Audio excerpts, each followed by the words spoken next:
Ya, kasih keluar. Nah,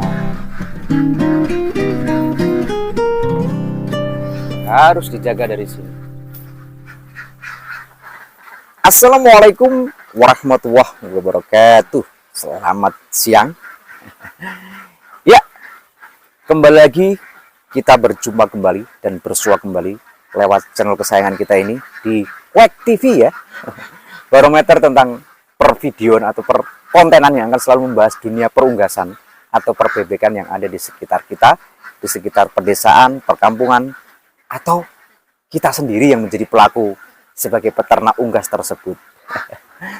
Ya, mudah-mudahan pada kesempatan yang berbahagia ini, yang menonton, yang di rumah, sahabat-sahabat WEK TV semuanya selalu diberikan kesehatan dan diberikan rezeki yang melimpah, yang berkecukupan, dan keluarga yang selalu bahagia. Selalu memberikan support untuk kita semua dan saling melengkapi. Amin, amin, ya rabbal alamin. Wah, di belakang saya ini, bebek-bebek saya tengah kipu ini. Dan ini adalah musim ekstrim ya, atau mulai mendekati musim penghujan untuk area Jawa ya, pada khususnya ya. Karena berita di televisi kemarin di daerah Jawa Barat, Bogor, kemarin kita ikut berbelasungkawa, kita ikut berduka cita, ada musibah banjir yang cukup mengenaskan ya. Ibaratnya ada di televisi ataupun di berita-berita sosial media kita bisa melihat banjir besar yang ikut membawa rumah-rumah saudara-saudara kita yang ada di sana itu terbawa arus ya. Begitu kuatnya dan begitu derasnya, berarti menunjukkan bahwa intensitas hujan pada akhir-akhir ini sangat tinggi ya. Dan ini pun di Jawa mulai merasakan juga ya, Jawa Tengah ke Jawa Timur ya, sudah mulai ekstrim ini. Jadi buat para pelaku peternak unggas, kita harus mewaspadainya karena yang pertama adalah tingkat produktivitas telur kita akan berpengaruh karena musim dingin. Dan unggas sendiri tidak menyukai dengan adanya rasa dingin. Jadi kita harus mensiasati bagaimana cara agar bebek kita kalau malam itu tetap nyaman. Mungkin dengan cara membuat lampu pijar yang ada di atas kandang kita kalau malam itu bisa mereka menghangat ya, ataupun dikasih jerami-jerami ya untuk sebagai tempat bertelur tarangan dan menjaga agar pola kandang kita agar menjadi lembab gitu. Nah, berbicara kandang, karena kandang adalah sesuatu fondasi utama dalam kita menentukan ternak bebek kita atau ternak unggas kita. Jadi semakin bagus kandang kita, semakin nyaman, akan membuat bibit kita menjadi unggul, bibit bebek kita ya, mau petelur maupun berdaging, itu ke depan dan jenjang prospeknya pasti akan lebih bagus lagi apabila kandang kita pun dibuat secara secara teratur ataupun secara tidak usah mewah. Yang penting kita bisa membuat nyaman bebek itu dan mengantisipasi hal-hal yang kurang baik buat unggas tersebut. Nah, ini kita akan membahas mungkin karena ini cuacanya sudah mau hujan, dalam sistem ternak unggas ataupun bebek yang ada di sekitar kita ataupun di dusun-dusun pedesaan yang mungkin kita lihat ya, banyak sekali yang menggunakan metode kandang. Ada dua versi ya, yaitu kandang yang permanen, memang kandangnya untuk unggas yang memang kering, sistem kering. Dalam arti ini adalah sistem yang hanya mengandalkan air minum sebagai tempat minumnya bebek itu tersebut ya, dan tidak ada kolam ataupun tempat mandi sama sekali. Artinya bebek itu tidak bisa bermain air selama dalam masa peternakan tersebut. Sedangkan untuk semi umbaran seperti ini memang harus ada namanya air ataupun kali yang seperti saya ini adalah untuk bermain si unggas tersebut, untuk mandi setiap harinya. Nah, kedua faktor ini, sistem kering dan sistem basah ini, dua-duanya mempunyai minus dan plus ya. Plus minusnya ada ya. Tinggal kita yang ibaratnya yang menentukan pilihan mana dan tempat strategi yang bagaimana untuk sahabat-sahabatku gunakan ya. Tetapi di sini saya memberikan sedikit agak informasi dari suhu saya yang ada di sekitar saya ini. Saya belajar bahwa kering dan basah itu memang saling menguatkan ya. Apabila kita memilih kering, kekurangannya yaitu mungkin ini ya. Kalau untuk sistem kandang kering yang tidak ada sirkulasi untuk mandinya bebek, itu hanya untuk minumnya saja ya. Air itu hanya untuk minum dan mungkin hanya untuk menyelupkan kepalanya saja seperti itu. Tapi tubuh badannya yang tidak bisa dimandikan, itu adalah kekurangannya apabila telurnya untuk ditetaskan itu kurang bagus. Tetapi untuk jumlah kuantiti atau jumlah produksi telur itu lebih bagus daripada sistem basah ya, atau sistem semi umbaran seperti saya ya. Tapi kalau sistem semi umbaran itu kebalikannya. Apabila semi umbaran untuk bebek peking seperti saya ini, bebek peking atau hybrid ya, yang berwarna putih seperti ini, memang ini telurnya untuk ditetaskan dan harganya memang sedikit agak di atas harga bebek Jawa ya, yang untuk konsumsi diasinkan.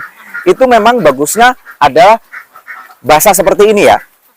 Karena kalau basah seperti ini sistem kawinnya itu lebih sering dibanding sistem di kandang kering ya. Jadi lebih menguatkan untuk telur itu tersebut untuk menjadi subur, dan pastinya apabila ditetaskan 100% akan menjadi bibit unggul seperti itu. Jadi pengalamannya seperti itu. Jadi ini bukan saya memberikan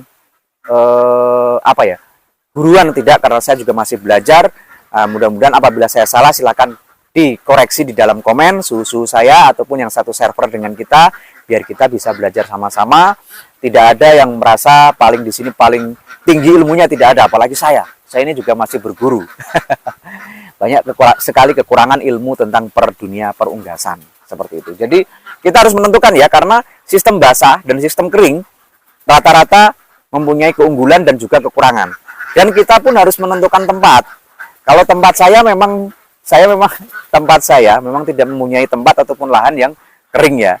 Ya, saya memanfaatkan area persawahan orang tua saya ini yang area yang paling bawah yang tidak mendapatkan siklus air untuk irigasi ini, saya jadikanlah kandang bebek.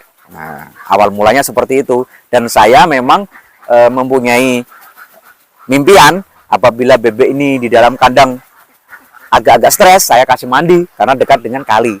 Akhirnya menjadilah sistem kandang yang basah atau semi umbaran. Karena semi umbaran ini bisa di dalam, bisa di kering, bisa di dalam ataupun bisa di luar ya. Jadi sistem kering dan sistem basah seperti itu. Dan sistem kering ya mungkin bagusnya itu bisa meminimalis bau dari kotoran bebek tersebut ya. Jadi kotorannya baunya agak kurang karena memang dia kering ya, kena panas terus dan tidak lembab. Kalau memang yang sistem basah ini, karena dia selalu mandi, kipu, nanti dia didis masuk ke dalam kandangnya, pasti akan meninggalkan bercak-bercak air di dalam kandang, dan pasti akan basah. Nah, untungnya kandang saya kan yang di depan kan ada halaman itu yang buat didis, jadi nggak langsung masuk di dalam kandang seperti itu. Jadi itulah perbedaannya kandang yang basah dan semi umbaran, semi basah ya, semi basah dengan sistem kering, maksud saya seperti itu. Sama-sama mempunyai manfaat, sama-sama juga ada kekurangan, juga ada kelebihannya masing-masing. Tinggal sahabat-sahabat semua yang menentukan. Apalagi ini mau hujan, ya seperti itu. Ini adalah perencanaan kandang ya, karena kalau kandang kita semakin nyaman, akhirnya unggas yang ada di dalam kandang kita itu kedepannya itu akan bagus. Jadi itu yang fondasi utama yang harus kita pikirkan. Tapi jangan lupa, karena bebek ini juga terbilang adalah hewan yang bau kotorannya sangat menyengat dan agak mengganggu tetangga-tetangga kita. Kita pun harus mencari tempat yang bisa inilah tidak mengganggu kerukunan untuk tetangga-tetangga kita. Oke, mungkin itu saja yang mungkin saya dapat sharing untuk kesempatan siang menjelang sore kali ini ya. Mudah-mudahan kalau ada kekurangan dan ada kelebihannya nanti bisa diambil manfaatnya. Apabila ada kekurangannya saya mohon maaf. Bisa nanti Suhu bisa berkomen di sini, bisa berbagi tips di sini. Suhu yang sudah lama berkecimpung dalam dunia unggas, dan saya mohon bantuannya untuk selalu mendukung channel ini agar kita bisa bersua dan kita bisa belajar bersama-sama ya tentang dunia perunggasan. Harus tetap semangat dan mudah-mudahan ya sebuah usaha itu akan menghasilkan buah ya. Buahnya itu entah itu bagus atau tidak, yang penting kita berani mencoba. Itu. Kalau tidak ingin menjadi seorang karyawan, ya mencobalah. Ingin menjadi bos, ya mencobalah untuk membuat sesuatu atau usaha walaupun sekecil apapun itu, kita jadi bosnya. Itu seperti itu. Oke, dari kawasan Perindavan, saya harus mengakhiri bincang-bincang pada kesempatan kali ini. Tunggu video-video selanjutnya yang menarik, dan jadwalnya pun ya kita belum bisa menentukan, masih berubah-ubah. Yang penting kita masih tetap bisa bertemu dalam konten ini dan masih bisa belajar bersama-sama. Semoga semuanya selalu sehat dan semua usaha unggasnya ataupun bebek, etok, itiknya ataupun semua ternak yang ada di sahabat-sahabat itu selalu diberikan kelancaran ya, sampai sukses dan berhasil. Oke, dari kawasan Pati, Perindavan, Quack TV menyampaikan terima kasih yang sudah menonton, dan assalamualaikum warahmatullahi wabarakatuh. Salam sejahtera, selamat siang. Salam Quack TV.